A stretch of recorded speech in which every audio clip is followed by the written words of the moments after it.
ইচ্ছা করে বেশ কয়েকদিন আগে এই মামলা গ্রহণ করে। প্রথমত ওরা মেনটেনেবল পয়েন্টে বলেছিলেন, সেটা সুপ্রিম কোর্ট প্রথম শুনানিতে গ্রহণ করেননি। এর আগে কলকাতা পুলিশ যেভাবে রাজ্য পুলিশ এবং কলকাতা পুলিশ ইডির বিরুদ্ধে উল্টে মামলা করেছিল, তার উপরে স্টে লাগিয়ে দেন। এটা প্রথম শুনানির দিন হয় এবং সেদিন রাজ্য সরকার, রাজ্য পুলিশ তথা কলকাতা পুলিশ এবং পার্সোনালি শ্রীমতী মমতা বন্দ্যোপাধ্যায়, যিনি মুখ্যমন্ত্রীর দায়িত্বে আছেন, তাকে হলফনামা জমা দেওয়ার নির্দেশ দেন।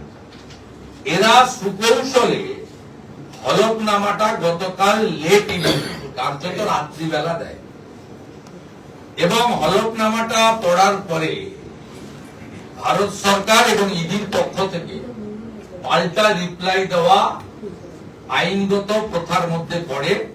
নইলে হিয়ারিং শুরু হতে পারবে না, হিয়ারিং কনক্লুড হতে পারবে না। এদের বিষয় হচ্ছে মুখ্যমন্ত্রী নিজে ফেঁসে গেছে, তার সঙ্গে থাকা নন্দিনী চক্রবর্তী, রাজীব কুমার, মনোজ বার্মারা ফেঁসে গেছেন। তাই তারা এটাকে লিঙ্গার করতে চাইছেন। তাই অনেক আগে থেকে বলার পরেও হলফনামাটা দিয়েছেন লেট নাইটে।